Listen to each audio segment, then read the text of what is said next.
Olá, começa agora o Agrocultura com as principais notícias do agronegócio. No programa de hoje você vai ver: fazenda que já foi considerada a maior produtora de café do mundo no século passado deve ser restaurada no interior de São Paulo.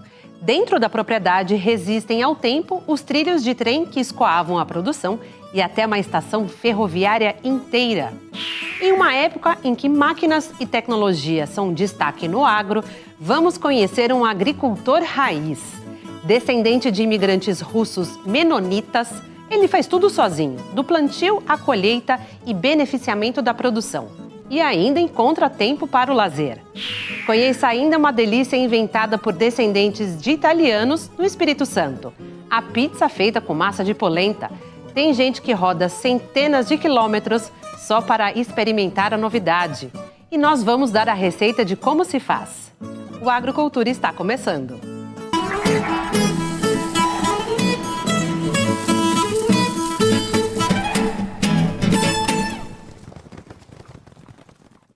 A queda do café no século passado foi um tsunami que afogou os antigos coronéis fazendeiros e encerrou o ciclo da monocultura cafeeira no Brasil. E essa história de glória e decadência pode ser vista em uma antiga fazenda em Bauru, interior de São Paulo, que os atuais proprietários querem restaurar. A fazenda já foi considerada a maior produtora de café do mundo. Lá dentro, o casarão da sede, trilhos de trem que escoavam a produção e até uma estação ferroviária resistem ao tempo, como mostra pra gente o repórter Júlio Penariol, da TV Unesp.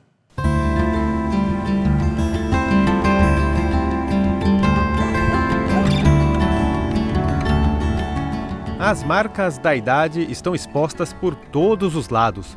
Na imponente casa-sede, de mais de 500 metros quadrados, as paredes e colunas de sustentação foram tomadas por rachaduras e já não escondem mais os tijolos em alguns pontos. Na varanda, que já recebeu personalidades como o então presidente Getúlio Vargas, que esteve por aqui em julho de 1938, o piso de madeira não oferece mais tanta segurança. Aliás, tudo o que é feito de madeira, como parte do telhado e o guarda-corpo das escadas, necessita de restauração. Por dentro, o estado de conservação da casa é até um pouquinho melhor. A nossa visita a Val de Palmas, tombada pelo Conselho de Defesa do Patrimônio Cultural de Bauru em 2011, foi guiada pela Sara, uma das herdeiras da família Nasrallah. O pai dela comprou a fazenda em 1955, quando o auge da produção de café por ali já tinha ficado bem para trás. Não tinha tanto venda e como vender, nem em Santos, Porto de Santos, e a gente começou a entrar no que havia mais de como sobreviver, que era o gado. Tinha gado, arrendava um pouco para algumas pessoas plantarem algumas coisas, mas o café já foi deixando de lado. No fim do século XIX, a fazenda bauruense chegou a ser a maior produtora de café de todo o mundo. Quem nos ajuda a contar parte dessa história é o jornalista e escritor Luiz Paulo, autor de livros que falam, entre outros assuntos, sobre a ocupação do Centro-Oeste paulista. Naquela época, ele diz, a propriedade do então coronel José Ferreira de Figueiredo tinha cerca de 2.300.000 pés de café. A história do estado de São Paulo, em cima da cultura cafeeira, ela é muito parecida em todas as cidades, né? Então existia o que o Pierre Monbeg, grande geógrafo, fez um livro clássico chamado Pioneiros e Fazendeiros, que conta tudo isso. Existia a franja pioneira, que eram esses pioneiros que chegavam antes. Aí depois vinha a frente de ocupação, com muitos outros que chegavam, né? Aí começava a formar aquele primeiro patrimôniozinho, a primeira vilazinha, e aí chegava a ocupação do café. Então, o coronel Virgílio Rodrigues Alves e o coronel José Ferreira de Figueiredo foram os primeiros plantadores de café em larga escala aqui em Bauru. Um era dono da fazenda Val de Palmas, o José Ferreira de Figueiredo, e o outro era dono da fazenda Aureópolis. Então ambos tinham que exportar o café passando por um sistema de balsas até o trem em Jaú, que começou a funcionar em 1887. E realmente o Coronel José Ferreira de Figueiredo, ele investiu muito, ele tinha já muito dinheiro, porque ele veio de Descalvado já como um grande plantador de café, muita bala na agulha, como se dizia, né? E ele fez toda a estrutura para ganhar muito dinheiro nessa atividade, né? Fazenda Val de Palmas tinha tudo que se precisava para o colono ficar lá, viver lá, inclusive estação de trem lá, ele conseguiu pôr, né? Serraria, as fazendas eram autossuficientes, né? Madeireira, serraria, tudo era feito lá e ele expandiu muito a plantação. Apesar de a família da Sara ter chegado a Val de Palmas só na década de 1950, ela confirma a grandiosidade da propriedade quando o assunto era o café e tudo que girava em torno dele. Aqui tinha, acho que 2.000 funcionários que moravam aqui, que tinha ambulatório, tinha um cemitério, tinha a lavagem do café, a secagem do café, então todo mundo morava aqui. Não tinha essa coisa de morar em Bauru e vir trabalhar aqui. Os próprios funcionários moravam aqui, residiam aqui, então tinha que ter uma vida própria aqui, com toda uma infraestrutura, e que não era pequena. Luiz conta que o café ocupou novas terras na região de Bauru com a chegada e a expansão da ferrovia. Aliás, ferrovias no plural, no caso bauruense, a Sorocabana, a Paulista e a Noroeste, todas do início do século XX e que fizeram não só a cultura cafeeira, mas toda a economia e a vida social se desenvolverem por aqui. A expansão das ferrovias era uma atividade que ia par e passo com o sistema coronelista da época, né? Então tinha um chefe político que mandava em cada lugar. Conforme o poder desse coronel fosse mais forte, ele conseguia trazer mais rápido a ferrovia para o lugar que interessava para ele, né? A decadência do café em Bauru, explica o escritor, e que atingiu em cheio Val de Palmas, está ligada a dois fatores fundamentais. A crise de 1929 dos Estados Unidos e que afetou a economia cafeeira no Brasil e a qualidade do solo bauruense. Bauru teve uma trajetória um pouco diferente de outras cidades vizinhas no quesito do café, porque o solo de Bauru ele é arenoso. Mas quando o pessoal chegou aqui, não dava para ver que ele era arenoso porque ele era coberto de matas centenárias, né? Então o solo estava cheio de humus. Então se você plantar café num solo desse, ele vai nascer, vai ser maravilhoso durante um bom tempo, depois o solo vai se esgotar. Então, como em todos os lugares, a grande atividade que dava muito dinheiro e levava a pessoa a se tornar parte da aristocracia brasileira era o café, todo mundo que veio para cá com dinheiro plantou café em larga escala em latifúndios. Mas depois teve a crise de 29, o solo foi se esgotando e Bauru já tinha 3 ferrovias, era uma cidade extremamente comercial, né, e foi deixando de ser uma cidade símbolo de plantação de café para se tornar uma cidade ferroviária e comercial. Hoje, juntamente com os irmãos herdeiros da fazenda, a Sara busca alternativas e parceiros para recuperar o que for possível de toda a estrutura e dar um novo destino, turístico até, para o espaço. Tudo para preservar o que ainda resta da história do café por ali e voltar a ter a alegria ao frequentar a casa. Porque é muito forte essa história, então eu estou tentando não deixar ela se perder no tempo. Seria, enfim, um destino digno, a um custo alto, é verdade, mas viável e importante para a região toda, na opinião deste arquiteto. A Fazenda Val de Palmas, né, ela tem assim, ela é um patrimônio arquitetônico, né, ela é muito antiga, né, e ela tem um potencial maravilhoso.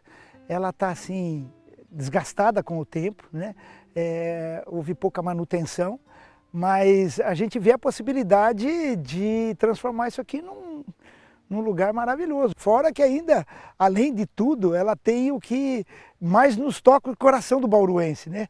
Que é a ferrovia. ela tem uma estação ferroviária dentro da fazenda, ter uma estação da Noroeste dentro dela.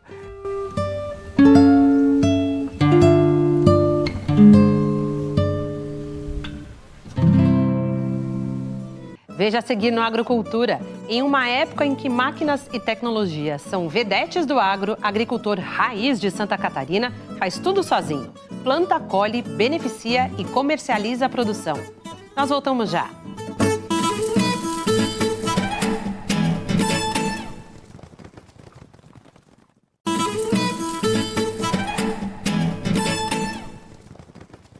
Máquinas, tecnologia, automação, inteligência artificial são palavras do momento no agro.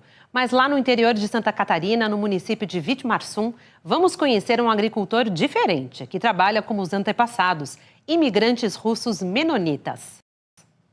Pés descalços, inchada, muita força e disposição, ele toca sozinho a propriedade, onde planta de tudo um pouco e ainda beneficia e comercializa a produção.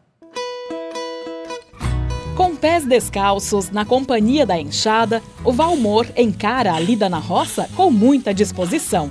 O sol escaldante não intimida o agricultor de 57 anos, acostumado desde criança a cultivar a terra. É um trabalho árduo, mas prazeroso para ele, que dá lição de persistência. É de manhã até de noite, não tem hora, não tem lua. Tanto faz se chove ou tem sol quente, não tenho medo de enfrentar o sol, porque como vocês podem ver, né, tudo queimado. É assim mesmo, pé no chão, sem camisa, me sinto que nem um pássaro livre. Na propriedade de 12 hectares, perto do centro de Vitimarsum, o Valmor, também conhecido pelo apelido Chatze, planta e colhe de tudo um pouco. Como a esposa e os filhos trabalham fora, o sítio fica mais por conta dele mesmo. E cada pedaço de terra é muito bem aproveitado, com uma produção diversificada. Olha só a fartura de abóboras. Algumas até são penduradas no rancho. Tem muita melancia também, inclusive a amarela. Essa estava uma delícia, viu? Eu planto milho, aipim, batata doce, planto melancia, pepino de neve, melão. Daí eu faço os chips de batata, faço os chips de aipim, faço bolinho de milho verde. Tem bastante coisa, daí tem lagoa de peixe, vendo filé, vendo peixe também limpo assim, pesca e pague, e tudo um pouco. Os chips de batata doce e aipim fazem sucesso e foram muito procurados na festa da uva em Vitimarsum. Só de batata doce foram preparados 100 quilos. E ele vende quase tudo, o que colhe e o que prepara na propriedade mesmo. Nesse momento agora eles vêm mais atrás da melancia, né? que é a época da melancia, que já planto uns 20 anos. 80% do meu produto eu vendo em casa. O pessoal já me conhece, sabe que o produto é bom. Então se o produto é bom, tu vende em casa. Que nem na verdade melancia todo lugar tem, né? Mas esse negócio do pepino de neve, é difícil achar outro lugar se não é aqui.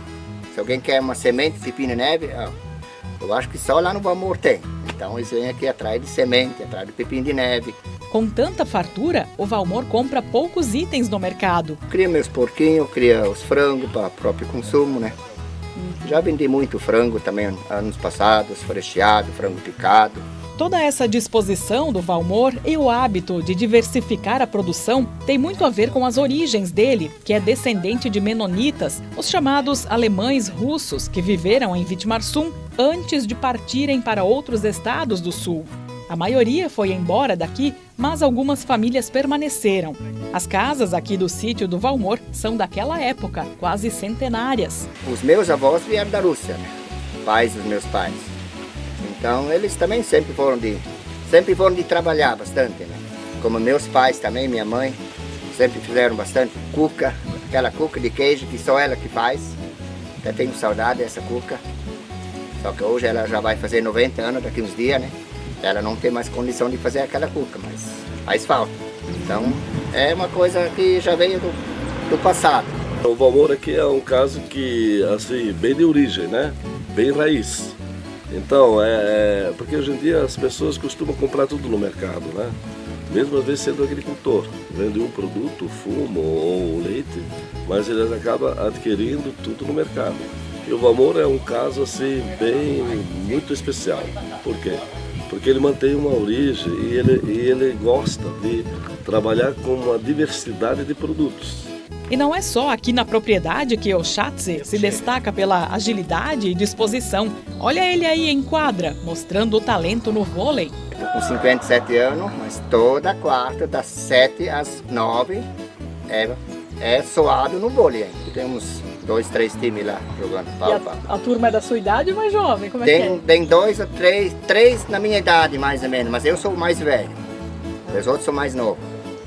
Então, mesmo depois de um dia cansativo de trabalho, o senhor vai lá jogar bola? Você quer manter a forma. Com todo esse potencial, o sítio do Schatze Grasmik pode ser inserido em uma futura rota de turismo rural que deve ser implantada em Vitmarsum. As nossas propriedades no interior, elas são muito bonitas, elas têm muita coisa a oferecer para o visitante, né? As pessoas querem ter um ambiente calmo, tranquilo, certo? E aqui elas vão encontrar isso. Se alguém quiser comer um peixe frito também, eu limpo, frito, aí com um bolinho de milho verde junto, talvez uma batata frita junto. Para o Valmor, a lida diária vai além de manter o sustento da família. É um estilo de vida. Eu sou feliz. Tendo saúde, não ter preguiça para trabalhar, não ter medo de enfrentar o sol, só vai. Veja a seguir no Agrocultura, um prato diferente e delicioso criado pelos descendentes de italianos no Espírito Santo, a pizza feita com massa de polenta. Vamos mostrar como se prepara essa delícia que dá água na boca e pode ser uma alternativa para compor a mesa de fim de ano. Nós voltamos já!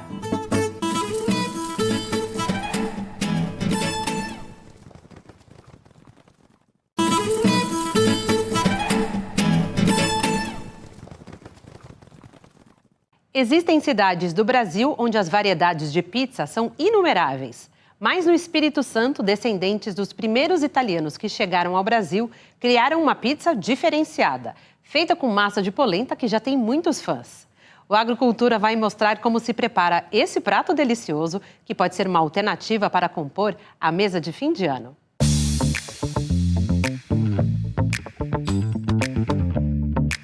Quando você chega num café, num bistrô, o que você pede? Eu normalmente peço um cafezinho coado. Olha esse aqui, gente, coado na hora.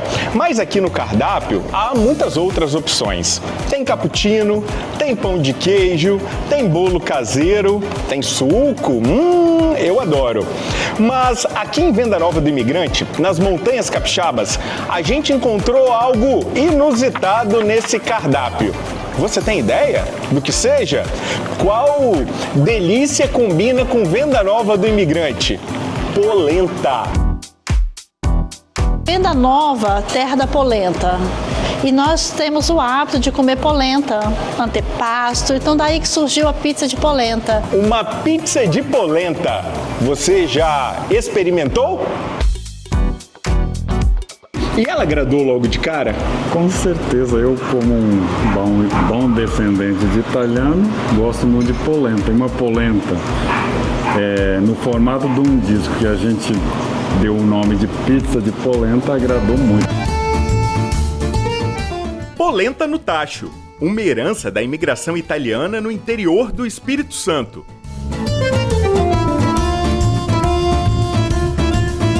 A polenta, né, matou a fome dos imigrantes que vieram, é um prato típico, né? Eu falo que a polenta tem sustância, né? Todo descendente italiano, a base da alimentação é a polenta. Polenta não tem falta, é uma fartura. O milho, a pessoa planta, consegue chegar no fubá agregando valor a ele. Venda Nova do Imigrante é um pedacinho da Itália nas Montanhas Capixabas. A cidade é conhecida como a capital da polenta. Tem até festa. Uma festança em homenagem ao prato típico italiano. E vem daqui uma receita, digamos, diferente. Pizza de polenta. É isso mesmo. Uma pizza feita com polenta. Ideia da Dulce. Um belo dia fui fazer um charme pro maridão, joguei um antepasto em cima e daí que surgiu a pizza de polenta. E nós, é claro, queremos conhecer. Conta pra gente, Dulce, começando pelo preparo da polenta. Gente, a nossa polenta é o quê? Água, fubá e sal. Tem que ser um fubá bom, né? Eu coloco 1 litro de água, ponho ferver. Quando a água estiver fervendo, um pouquinho de sal e vou adicionando mais ou menos meio quilo de fubá. E vai mexendo para não empelotar. O segredo da polenta é o quê? Cozinhar com fogo baixo e deixar bastante tempo no fogo. Pelo menos nessa quantidade que eu te falei, deixar no mínimo 1 hora cozinhando. Cozinhei a polenta, deixo ela bem cozida, coloco na forminha e deixo esfriar. Ela esfriou, eu coloco molho de tomate, queijo. Gente, você pode ser criativo, usar o recheio que você quiser. Eu uso assim, o recheio típico aqui de Venda Nova. Eu uso socó, a linguiça caseira, o antepasto. E para ela ficar assim, suculenta, tem mais um segredo. Eu asso ela na chapa, porque vai dar aquela casquinha no fundo da polenta, entendeu? Acho que isso que é o diferencial. Mas quem não tem uma chapa, pode assar no forno, num grill, dá super certo. E não acabou não. Eu tapo, sabe, por vapor, derreter o queijinho, ficar aquele queijo derretido, só isso.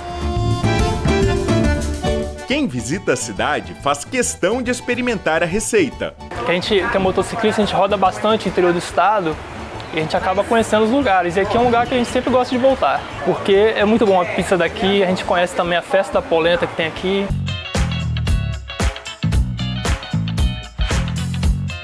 Bruno, então vamos fazer a polenta? É o primeiro passo. O primeiro passo, eu vou te ensinar o pulo do gato. Porque, ó, eu tenho experiência, eu jogo o fubá aqui, não vai empelotar. Mas eu vou te dar o pulo do gato. Qual é? Vem cá, Bruno. Vamos dissolver esse fubá, olha aqui, e jogar na panela quente, na água quente. Um pouquinho de sal a gosto. Dulce, enquanto a polenta fica pronta, a gente consegue preparar os outros ingredientes. Vamos começar no molho de tomate? Molho de tomate, panelinha molho de no tomate, fogo. Panelinha no fogo, um pouquinho de azeite. Posso botar o alho? Pode. Vamos colocar os tomates. Vamos deixar o nosso molho de tomate aqui, cozinhando. Ó, tapadinho, cozinhando. E vamos partir para outro passo? Olha, fazer agora, o nosso antepasto? Antepasto. Vamos lá? Vamos lá. A gente vai usar o quê? Ó, nós vamos usar cebola de cabeça, alho, tempero verde e vamos usar a nossa berinjela.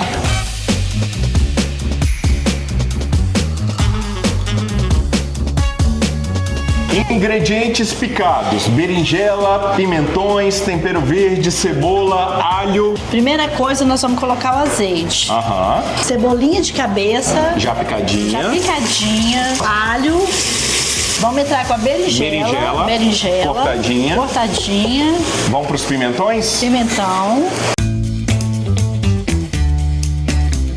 E não pode faltar o quê? Tempero verde. Tempero verde.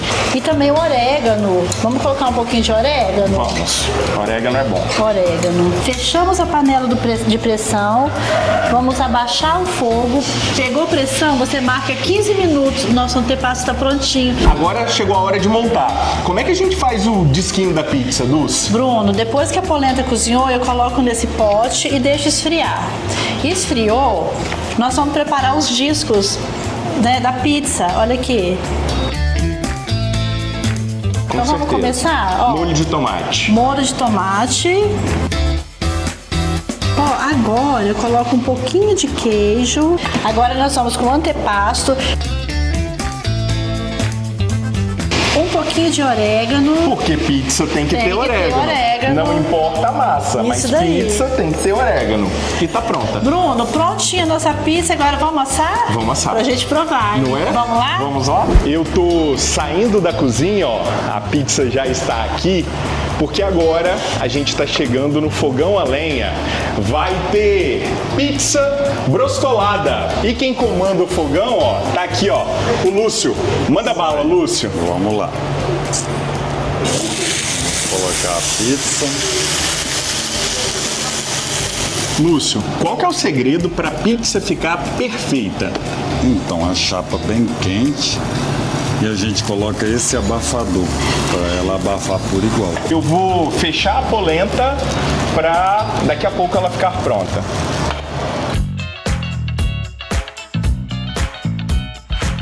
Você conheceu um pouquinho da história, de como se prepara a pizza de polenta e no final a gente faz o quê?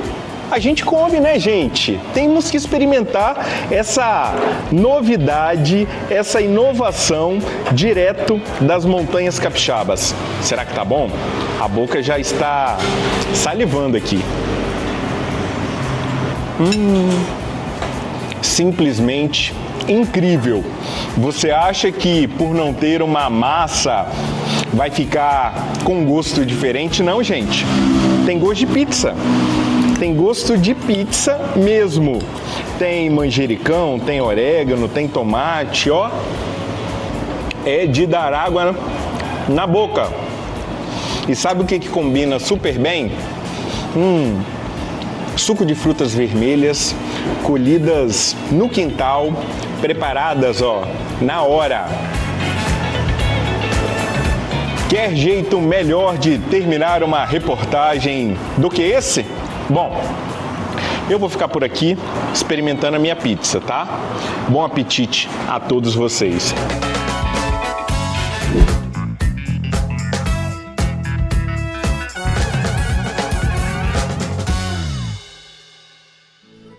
O Agrocultura de hoje termina aqui. Obrigada pela sua companhia e até o próximo domingo às 10 horas da manhã. Uma ótima semana para todos.